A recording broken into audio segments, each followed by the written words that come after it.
Cuando te cansas de tanto medievalismo en las novelas de fantasía, ¿a dónde puedes ir? Por eso te traigo un top 5 de novelas de fantasía no medieval. Hola, bienvenidos a Esto No Es un Spoiler, mi nombre es Joaquín y el día de hoy quiero platicarte de tendencias que, si bien no son tan nuevas, vale la pena explorarlas porque muchas veces uno tiene la idea de que la fantasía es igual a algo que represente por lo menos la idea de la Edad Media. Si bien la fantasía tiende a ser mítica o más histórica dependiendo, la que es más mítica, como tiende a basarse en sagas o ideas que surgieron de la Edad Media, Tolkien, etc., o tradiciones que vienen desde la Edad Media, toda tradición férica y demás, pues las asociamos con un nivel de tecnología, una concepción medieval. Por otro lado, las sagas de fantasía que son más históricas, como Juego de Tronos, Canción de Hielo y Fuego, etc., buscan hacer una especie de medievalismo. Si bien no es 100% exacto, obviamente hay cosas de la Edad Media que son romantizadas o exageradas en ese tipo de sagas de fantasía más tipo histórico. Muchos tienen la idea de que la fantasía solo es Edad Media, ¿no? Entonces, la idea es contarte aquí 5 novelas de fantasía y sus sagas correspondientes que no representan la Edad Media, o por lo menos no la Edad Media que solemos tener en fantasía. No está en ningún orden en particular, pero la mayoría de ellas las he leído, que me han gustado bastante, entonces las puedo recomendar. Ahora, la otra es, voy a hacer varias exclusiones manuales. ¿Cuáles son las exclusiones manuales? Es decir, aquellas novelas o sagas de fantasía que ya no son nada medievales, pero que son más bien conocidas. Entonces, nos vamos a brincar esa parte. Por ejemplo, me voy a brincar todo lo que sea del Cosmere, que sea, digamos, Erados de Mistborn, que ya es cero medieval, o incluso Archivo de las Tormentas, que nunca me ha parecido que represente absolutamente nada relativo a la Edad Media. Y creo que, bueno, tampoco lo que pasa en Treno o algo, nada de eso. En segundo lugar, tampoco la segunda era de Abercrombie, que es la trilogía de la Era de la Locura. Definitivamente no, que es mucho más industrial. No vamos a hablar de ella tampoco, porque también una exclusión que también es bastante conocida. Quiero que platiquemos de otros lugares, porque además otros tiempos, otros lugares, y se me hace una representación muy buena, muy global de ideas de fantasía que no son nada medievales. Entonces vamos primero con el número 5.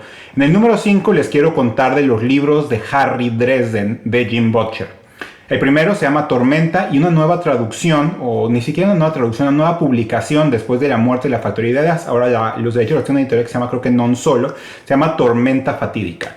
¿Qué son los libros de Harry Dresden? Los libros de Harry Dresden son police procedurals, novelas de misterio, novelas negras fantásticas. Muy en la tradición norteamericana estadounidense de la novela de misterio. Harry Dresden se parece a Sam Spade, el detective clásico de Raymond Chandler. Es decir, hard-boiled, nada cozy, cero. Es completamente fantasía urbana, misterio, novela negra combinada. Harry Dresden es un mago que se dedica a resolver misterios y en la primera novela lo que hace es básicamente tratar de resolver un doble asesinato que al parecer ha sido cometido con magia negra. Y él se dedica a tratar de resolverlo. Harry Dresden es un personaje peculiar, está muy en el estilo de los detectives hardboiled de los años 30 y muchas de sus actitudes son similares. Y a diferencia de otro Harry que es mago, él no tiene dinero, no tiene un fideicomiso, no tiene absolutamente nada y le cuesta trabajo pagar la renta. Entonces las novelas son bastante entretenidas y son bastante diferentes. Número 4. En el número 4 vamos a hablar de la saga o la trilogía de los magos de la pólvora, cuya primera novela se llama Promesa de Sangre. Estos son publicados por Gamón en español y este es una fantasía que representa uno de mis periodos históricos o que se inspira por lo menos en uno de mis periodos históricos favoritos, que es la transición entre la edad moderna y la edad contemporánea, es decir, finales del siglo XVIII, principios del XIX. ¿De qué trata Los Magos de la Pólvora? Los Magos de la Pólvora te lo venden mucho como que hay un derrocamiento de un rey y el caos que hay subsecuente y los enemigos internos y externos que hay detrás. Como una fantasía, por así decirlo, entre comillas, de la Revolución Francesa, aunque no al 100%. ¿Y por qué lo digo así? Porque te venden la idea de que trata de una revolución. En realidad lo que pasa en esas novelas no es una revolución, es un golpe de estado. Es decir, las élites del país derrocan a un rey y ejecutan a toda su familia, a toda la nobleza, pero ellos literal son una élite que sustituye a otra élite. Y al final, los Magos de la Pólvora, cuyo personaje principal es el gran mariscal Tamas, Buscan hacer frente a enemigos internos y externos. Externos, un reino vecino que los quiere aniquilar, conquistar, y internos incluso un dios antiguo que está por ahí, ¿no? Y lo que es muy particular es que se llaman los magos de la pólvora porque ellos a la hora de ingerir pólvora aumentan sus capacidades y les permite desarrollar mayores poderes.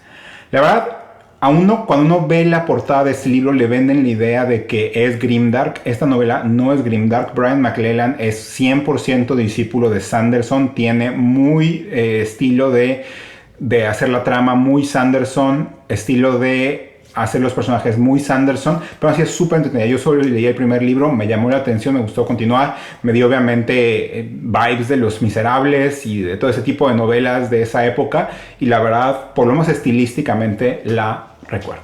Número 3. En el número 3 vamos a hablar de Los Libros de Babel, cuyo primer libro se llama El Ascenso de Senlin. Este libro es, y creo que lleva mucho tiempo, yo hice una reseña hace muchos años en este canal. Este es el libro que más quiero recomendarles porque es un libro donde me interesa mucho, y la saga en sí, contrastar opiniones. Afortunadamente Red Key Ediciones ya anunció la publicación en español, estuvo todo el año pero no la encontraba, pero por fin ya está en su página y aquí pueden ver la portada.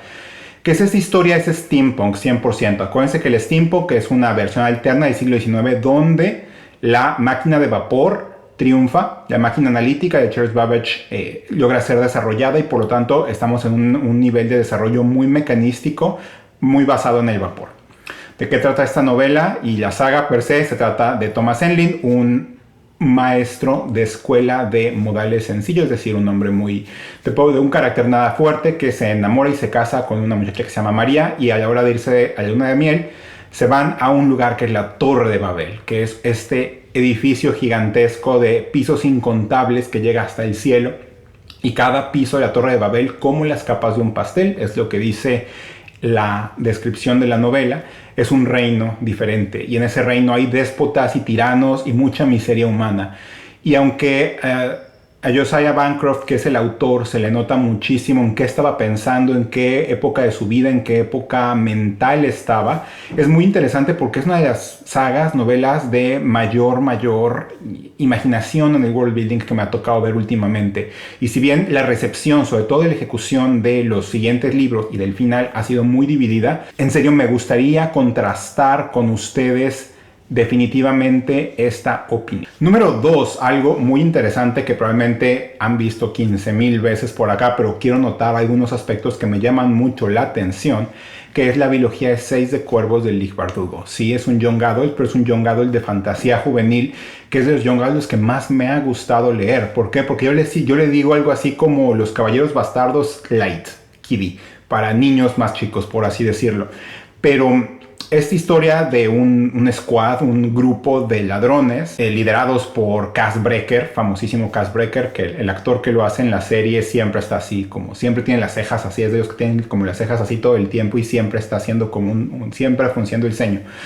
Es un maestro criminal, obviamente todo el mundo critica, ¿no? De que no es posible o no es creíble que tengan todos 17 años y mantengan imperio cualquier criminal. Yo creo que alguien de 17 años puede liderar una banda criminal, pero no un imperio criminal que requiere tanta organización. Pero bueno, ellos reciben la misión de irse a meter a una fortaleza de los Druskele, que son como unos soldados nórdicos fantásticos, para robar algo muy poderoso que puede explotar completamente el balance de poder en toda esta situación de la gente que tiene esta magia de los griegos. Entonces, me gustó mucho, pero lo que quiero notar mucho es la ambientación. ¿Por qué? Porque la ambientación de 6 de Cuervos y la trilogía de Grisha también, pero más de 6 de Cuervos, es una visión de ciertas partes de Europa que no vemos seguido en las novelas de fantasía en el siglo XIX, pero más hacia la segunda mitad del siglo XIX. Es decir, los países del Benelux y Rusia y los países nórdicos.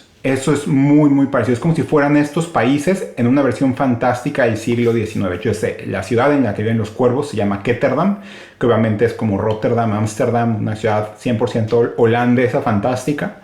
Y los Ruskeles son como nórdicos, medio barbáricos, locos, aunque yo me los imagino un poquito más formales, como de no sé, como del Cenicienta, pero en la serie de televisión, que por cierto ya se murió tristemente, los ponen como más como cazadores salvajes, así como cazadores de osos, ese tipo, ¿no? Pero Seis de Cuervos es, pese a ser juvenil y pese a que su trama está como muy acomodada para ser muy juvenil, la recomiendo mucho, sobre todo para ver qué diferente puede llegar a ser una fantasía, y Leigh Bardugo se la avienta súper, súper bien.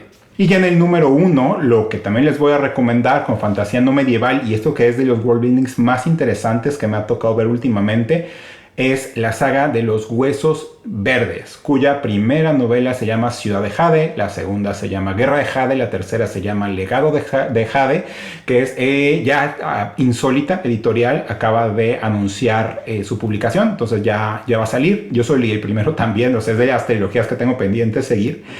Pero es buenísima la ambientación porque es una fantasía 100% asiática, escrito por una escritora de ascendencia asiática, donde es una representación como de una película de Kung Fu de los años 70, más o menos, de mafiosos, en una Asia fantástica, que es, la ciudad se llama Yanlun, que es una especie como de mezcla entre Yakarta y Rangún, y es gente que al estar en proximidad del jade, tiene poderes también, puede manipular el jade y puede aumentar también sus capacidades y pelear con el jade y encontrar la fuerza del jade y demás. Se trata de dos familias que pelean a muerte por mantener el imperio criminal en la ciudad de Yanlun, ¿no? Y los principales son los Kaul, y si mal no recuerdo, los enemigos mortales son como, son los, bueno, la mala principal se llama Ajit Mada.